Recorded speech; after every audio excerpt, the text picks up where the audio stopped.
one of the things that I see holding people back is comfort. So it's easy to get life to a stage where it's not that bad, but it's not that good either. At least when you have a full-on breakdown, there's only one way to go, right? You're only going to go up from there. But I think it's possible to wallow for years in a just about passable life, right? Sedated by comfort. And I see this temptation in myself as well, to give up the good for the great. It's people that have become sedated. You know, they've forgotten their dreams, but they've forgotten that they've forgotten them.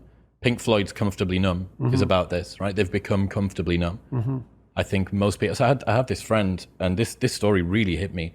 So during the pandemic, I have a friend that's a barber, and he got a job at a supermarket. Barbers shut down for a long period of time, and he got a job at a supermarket stacking shelves overnight. And I asked him, I was like, man, how are you finding the new job? This is a big change.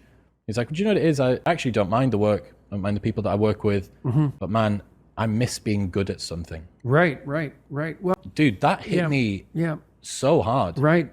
I missed being good at something. Yeah. Well, people need the opportunity to be good at something. So then you might ask yourself, well, what's the best antidote to the discomfort of life?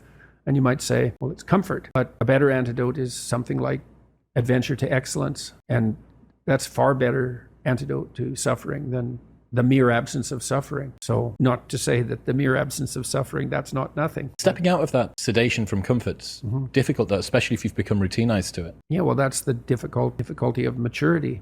You know, the Freudians said very wisely that the good mother necessarily fails. What's that mean? It means she stops providing the comfort that insulates people against the need for adventure.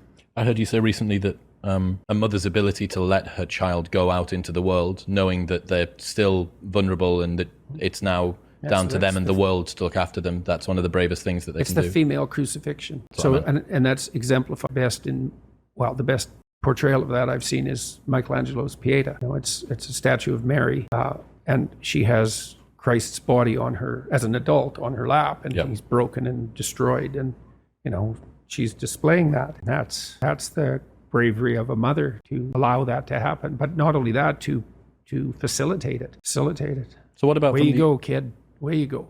Well, why? It's dangerous out there. It's like, yeah, no kidding. More dangerous here if you stay with me. So you might lose your body out there in the world, but if you stay here, you lose your soul. How do you see that as an individual? Let's say that there isn't the mother there that's pushing you along. Well, you know, one of the things Carl Jung was very interested in the Oedipal complex, and that's basically the overprotective maternal. And he criticized Freud for presuming that it was really something the mother did. He said it's more relational than that. First of all, it would be something the father would allow to happen, assuming there was a father around. So let's not forget about the paternal contribution to allowing that to occur. Because in some sense, it's the father's role to serve as the antithesis of that maternal overprotection. So a woman is extremely bonded with her infant, say between 0 and 9 months, and the infant is utterly helpless. And so complete compassion and the provision of comfort is the only job that matters. And that's really the case.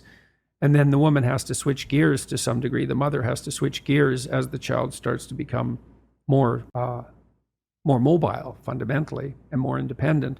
She has to let go of the infant, which is a real grieving process. And she has to start to facilitate this movement towards independence. But that's a hard shift. And so partly the role of the father in that is to be an advocate for the child's independence and to comfort the mother, to let her know that that degree of security provision is no longer necessary, but also to act as an advocate for the child's outgoing desire. And so it's the Oedipal situation is not only the mother, it's also the weak father, but then it's also the child. So you can imagine, because Jung believed that these negotiated agreements were relational. So, you know, you're 6, you're in grade 1, maybe you're feeling a little ill, maybe you're not, maybe you're playing with being a little ill, and maybe you're playing with exaggerating how ill you are, and your mom comes downstairs and says, you know, you've got a test today at school, maybe you haven't prepared for it, maybe you know you should have, and she says, but you know, you seem to have a tummy ache, maybe you're too sick to go to school. And the kid thinks, maybe I could just stay home and, you know, mom could tuck me in and I wouldn't have to take that test and I wouldn't have to confront the world. And he says, yeah, mom, my stomach really hurts. And away we go. And the child has made a choice. And you think, well, that's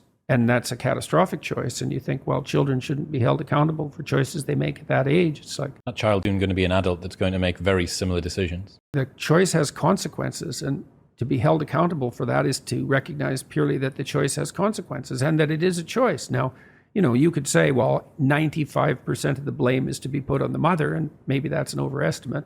I think it probably is. The child could say, Mom, you don't have to worry about me. I'm going to get up and go do this. And that's choice, and that's the right choice. So these are always chicken and egg problems, obviously, but that fleshes out the complexity of the situation.